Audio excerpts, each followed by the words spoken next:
कहानी की शुरुआत होती है एक ऐसे यूनिवर्स को दिखाते हुए जिसमें दो जुड़वा प्लैनेट्स एक दूसरे के बहुत करीब थे। इन दोनों प्लैनेट्स की अपनी अपनी ग्रेविटी थी, जिस वजह से वो लोग अपने अपने प्लैनेट में बिना किसी परेशानी के आराम से रहते थे। इन दोनों प्लैनेट्स पर कुदरत के 3 रूल्स काम करते थे, जिसकी वजह से इन दोनों प्लैनेट्स पर सब कुछ ठीक तरह से चलता रहता था। इन 3 रूल्स में से पहला रूल ये था कि जो चीज जिस प्लेनेट की है वो सारी चीजें सिर्फ उसी प्लेनेट की ग्रेविटी से जुड़ी रहती थी। यानी कि जो जिस प्लेनेट पर पैदा हुआ था उसी प्लेनेट की ग्रेविटी उसे अपनी तरफ बांधे रखती थी और दूसरे प्लेनेट की ग्रेविटी उसे अपनी तरफ नहीं खींचती थी। यहाँ पर दूसरे प्लेनेट की चीज को इनवर्स मैटर कहा जाता था। और अब दूसरा रूल था कि अगर कोई ऑपोजिट प्लेनेट के इनवर्स मैटर को अपने पास रखेगा तो किसी भी प्लेनेट की ग्रेविटी उस पर हावी नहीं होगी और वो अपनी मर्जी से दूसरे प्लेनेट पर भी जा सकेगा। लेकिन वहीं उन प्लैनेट्स पर कुदरत का तीसरा रूल ये था कि इनवर्स मैटर जिस भी चीज के कांटेक्ट में आती थी तो वो चीज कुछ ही घंटों में जलकर खत्म हो जाती थी। अब इन 3 नियमों की वजह से इन दोनों प्लैनेट्स पर लाइफ चलती रहती थी। ये दोनों प्लैनेट्स एक दूसरे के इतने करीब थे कि एक दूसरे के लिए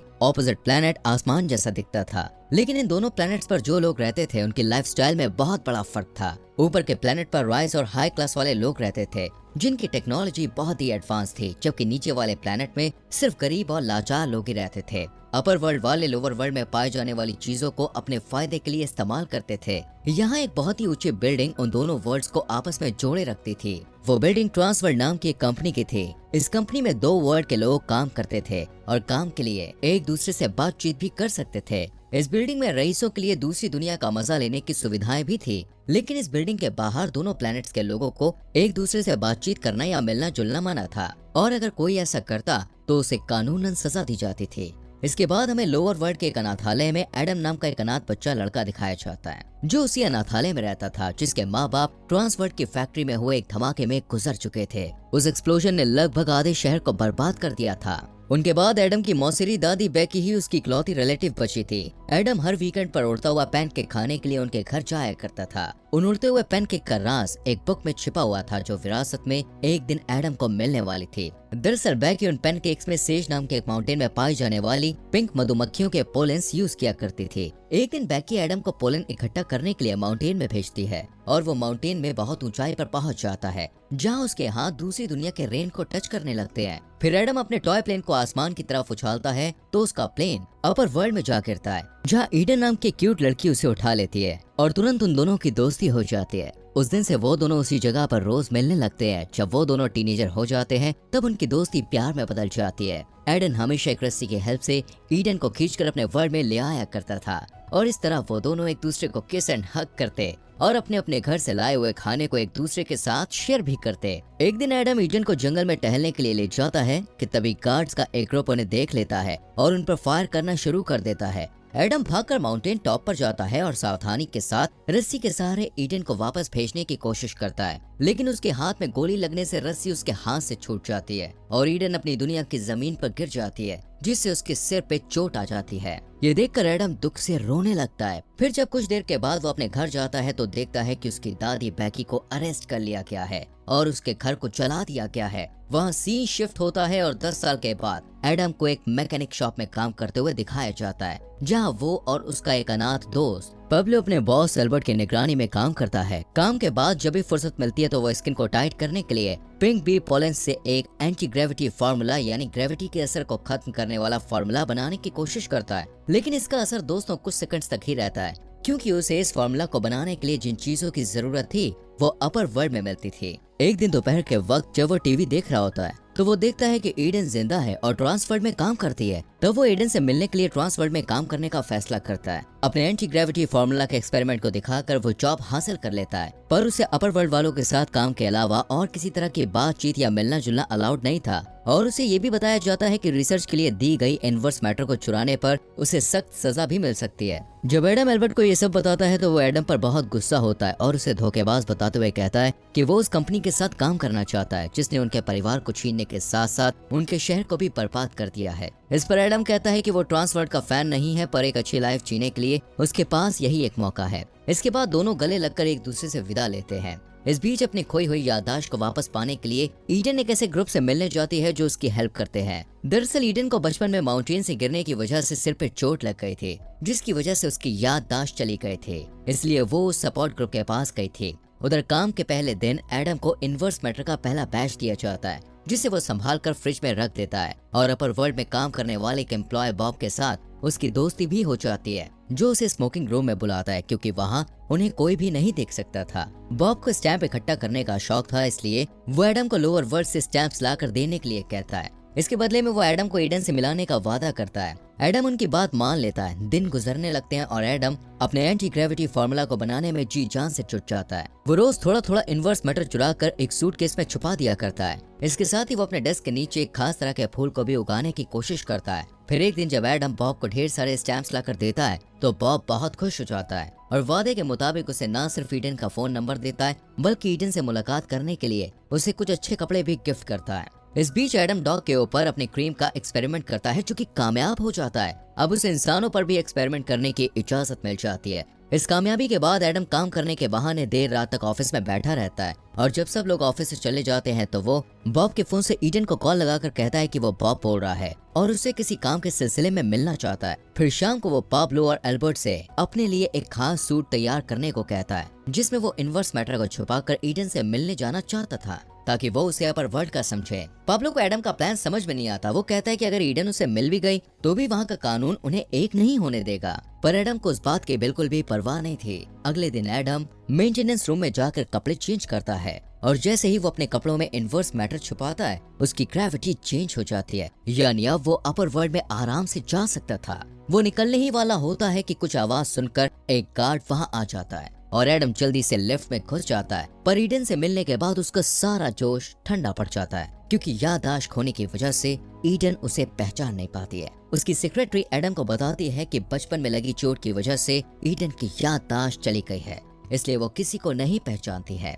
ये जानने के बाद एडम ईडन के साथ सिर्फ काम की ही बात करता है, लेकिन बीच बीच में अपने बचपन का भी जिक्र करने लगता है ताकि उसे कुछ याद आ जाए, पर कोई फायदा नहीं होता। धीरे धीरे सूट के अंदर मौजूद इन्वर्स मैटर की वजह से एडम को जलन महसूस होती है और वो वॉशरूम जाने का बहाना करके वहाँ से निकल जाता है। बाथरूम में दोस्तों इन्वर्स मैटर को ठंडा करने के लिए वो उसे गीला कर देता है। फिर वो पेशाब करने लगता है तो दूसरे वर्ल्ड का होने की वजह से उसका पेशाब जमीन के बजाय सीलिंग में चला जाता है और तैरते हुए अलार्म को एक्टिवेट कर देता है और पकड़े जाने के डर से एडम को वापस लोअर वर्ल्ड में आना पड़ता है और ईडन इंतजार करती रह जाती है। अगले दिन हमेशा की तरह कंपनी का सीईओ ट्रांसवर्ल्ड के कुछ एम्प्लॉयज को काम से निकालने का अनाउंसमेंट करता है जिनमें बॉब का नाम भी होता है। बॉब उस कंपनी में 31 सालों से काम कर रहा था। अब वो रिटायरमेंट के बाद एडम को गुड बाय कहते हुए एक बॉक्स गिफ्ट करता है और कहता है कि उस बॉक्स में एडम के एक्सपेरिमेंट के लिए कुछ एक्स्ट्रा टूल्स है। पर जब एडम उस बॉक्स को खोलकर देखता है तो उसमें बॉब की आईडी रखी होती है जिसकी हेल्प से एडम उस बिल्डिंग से निकलने के लिए अपर वर्ल्ड का डोर यूज कर सकता था।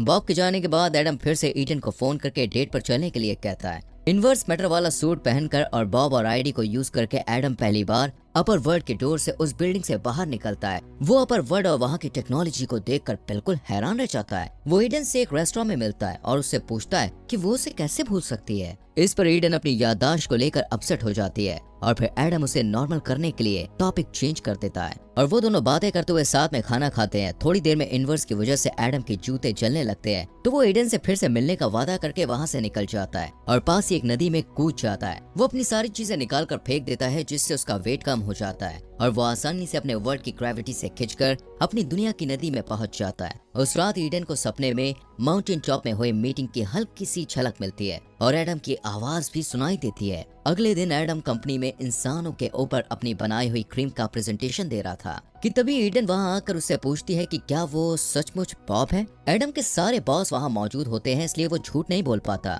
और अपना असली नाम बता देता है। ईडन को ऐसा लगता है कि एडम झूठ बोलकर उसे धोखा दे रहा है इसलिए वो रोती हुई वहां से चली जाती है। तब एडम अपना प्रेजेंटेशन बीच में ही रोककर नया इन्वर्स मैटर वाला सूट पहनकर उसे ढूंढने चला जाता है। ईडन की सेक्रेटरी उससे कहती है कि ईडन बिल्डिंग छोड़कर चली गई है। एडम भी बिल्डिंग से बाहर जाने के लिए बॉब की आईडी यूज करता है पर इस बार मशीन अपडेट हो चुकी थी इसलिए सबको पता चल जाता है कि कार्ड उसका नहीं है, इसलिए गार्ड्स को उस पर शक हो जाता है और वो उसका पीछा करने लगते हैं। एडम तुरंत ही वहाँ से भागने लगता है और सिटी में दौड़ते हुए उसे गार्ड से बचने का एक रास्ता दिखाई देता है। वो जल्दी जल्दी अपना सारा वेट कम कर लेता है जिससे उसके वर्ल्ड की ग्रेविटी उसे खींच लेती है और वो एक बिल्डिंग की बालकनी में जाकर छुप जाता है। उस रात ईडन को फिर से सपने आते हैं जिसमें वो अपने बचपन में एडम के साथ हुई पहली मुलाकात को देखती है। अगले दिन सुबह एडम बॉब के घर जाता है। बॉब उसकी सिचुएशन को समझकर उसे अपने घर में छुपा लेता है और उसके सूट को ज्यादा गर्म होने से बचाने के लिए रिपेयरिंग कर देता है। उसका शुक्रिया अदा करने के लिए एडम उसे अपना एंटी ग्रेविटी फॉर्मूला दिखाता है और कहता है कि उसने ट्रांसवर्ल्ड वालों को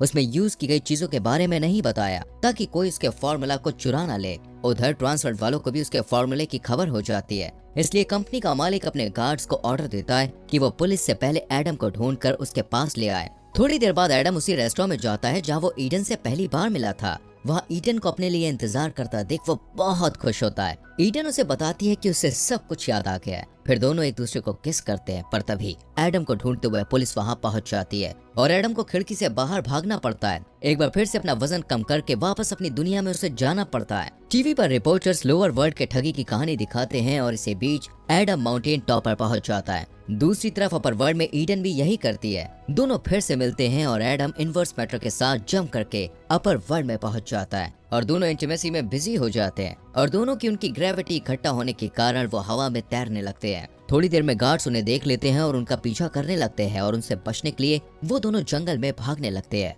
तब एडम इनवर्स मैटर समेत अपने सारे वेट को कम कर देता है और ईडन को भी अपने साथ अपने प्लेनेट पर ले जाने का फैसला करता है। लेकिन रास्ते में वो एक बेकार से पड़े पुराने प्लेन के ढांचे में फंस जाता है और उससे निकलने की कोशिश करता है कि तभी एक गार्ड की चलाई हुई गोली एडम को लग जाती है। तो वो ईडन से कहता है कि वो अपनी जान बचाने के लिए उसे छोड़कर चली जाए, लेकिन ईडन उसकी बात नहीं मानती। इस बीच गार्ड्स आकर उसे पकड़ लेते हैं। इधर खुशकिस्मती से एडम एक पेड़ पर गिरता है और उसकी जान बच जाती है। फिर वो घर लौटने लगता है कि तभी उसे ट्रांसवर्ल्ड से भेजे गए 2 एजेंट्स मिलते हैं जो उसे धमकाते हुए कहते हैं कि अगर वो उन्हें पूरा एंटी ग्रेविटी फॉर्मूला दे देता है और ईडन से फिर कभी कांटेक्ट नहीं करने का वादा करता है तो वो उसके ऊपर से सारे चार्जेस हटा लेंगे। अब एडन को लगता है कि अगर उसने उनकी शर्त मान ली तो वो अपना सब कुछ खो देगा और लोअर वर्ल्ड में हमेशा एक लूजर कहलाएगा। इस बीच बॉब एडम के दिए हुए नमूने को पानी के साथ मिलाकर उस फार्मूला को और भी एडवांस बना देता है। उधर ईडन को एडम के लगाए हुए स्पेशल फ्लावर्स मिलते हैं जिसे देखकर उसे एडम की बहुत याद आती है